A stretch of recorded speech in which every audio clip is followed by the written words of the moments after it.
Saya sebagai orang yang awam, tidak berilmu, ikut ulama-ulama guru-guru kami di Azhar yang sudah mengeluarkan keputusan pada tanggal 15 Maret 2020 tentang gugurnya sholat Jumat dan sholat fardu. Himbauan dari pemerintah untuk kita tidak mendatangi atau mengadakan acara-acara yang berkerumunan manusia yang banyak, karena timbulnya wabah-wabah virus corona di sekitar kita. Kita wajib untuk mentaati apa yang disampaikan oleh pemerintah. Maka kita, ketika kita dikasih tahu, jangan pergi ke tempat kerumunan orang. Jangan pergi kemudian ke tempat orang yang berkumpul. Kurangi aktivitas-aktivitas di luar. Perbanyak kemudian aktivitas-aktivitas yang social distancing dan seterusnya. Termasuk, misalnya contoh, sholat di rumah untuk sementara waktu. Berarti kita sedang pergi dari satu keputusan hukum kepada keputusan hukum yang lain. Yang insya Allah sama-sama halal. Menyimak begitu banyak polemik tentang sholat di rumah, AA, pimpinan Darut Tauhid dan seluruh jajaran Darut Tauhid memutuskan untuk sepenuhnya mengikuti fatwa Majelis Ulama Indonesia.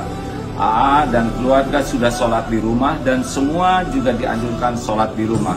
Apabila di negeri itu ternyata yang sudah terinfeksi banyak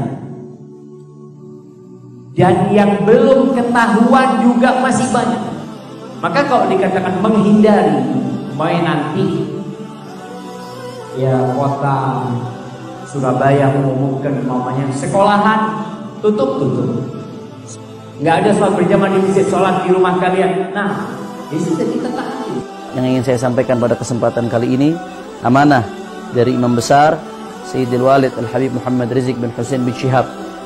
Beliau menyerukan kepada seluruh ta'lim dan tabligh akbar FPI di seluruh daerah yang terpapar wabah corona atau yang terindikasi terpapar wabah corona, beliau menyerukan agar seluruhnya dihentikan atau diliburkan terlebih dahulu sampai keadaan kembali kondusif. Agama Islam mendahulukan kemanusiaan atas keberagamaan.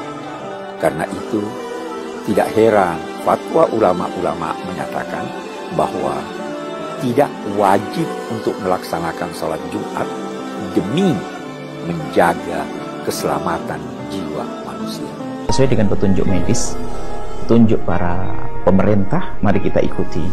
Jika kita tidak boleh berkumpul di sebuah tempat, mari kita ikuti, karena kalau sudah medis yang mengatakan dibarengi dengan pemerintah, insya Allah untuk kemaslahatan kita.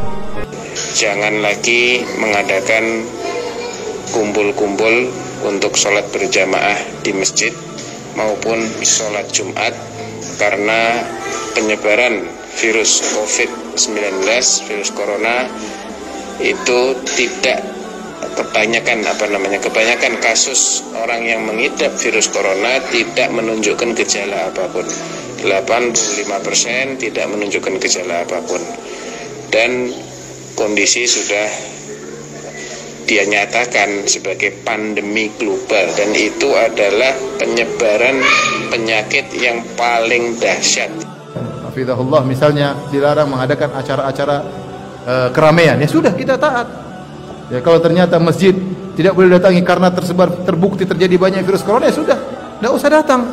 Mengurangi mobilitas, social distancing, hindari kerumunan massa, hindari keramaian, cukup berada di rumah kecuali ada darurat yang sangat mendesak. Kata mereka virus corona itu konspirasi Dajjal. Buktinya MUI Majelis Ulama Indonesia mengeluarkan semacam fatwa atau himbauan untuk menutup masjid. Tapi mal-mal, PT-PT, tempat hiburan dan maksiat kenapa tidak ditutup? Kenapa masjid aja? Kata mereka begitu, saudara. Maka saya jawab, dungu. Sejak kapan Majelis Ulama Indonesia MUI mempunyai wewenang untuk menutup PT atau menutup mal-mal atau tempat hiburan? Sejak kapan? Kau suruh yang punya PT, yang punya mal itu menutup mal mereka dan menutup PT-PT mereka. Dalam keadaan darurat dan semua orang memandangnya darurat, sejalan juga dengan protokol dari pemerintah, maka ibadah sholat itu dapat dilakukan di rumah masing-masing. Termasuk untuk sholat Jumat bisa diganti dengan sholat zuhur. Dan saya juga menghimbau kepada pemuka-pemuka di agama lain, saudara-saudariku sebangsa dan setanah air, ya, agar sama-sama kita bersinergi menyampaikan kepada umatnya, menyampaikan kepada masyarakat juga dalam bawah binaan dan bimbingannya, agar senantiasa bisa menjaga diri, kesehatan sesuai dengan instruksi yang kita dapati, dan bisa menyatukan kita dalam suasana kebangsaan yang utuh, baik, dan semoga Allah membebaskan kita dari wabah COVID-19 ini dan memberikan hikmah-hikmah terbaik kepada kita.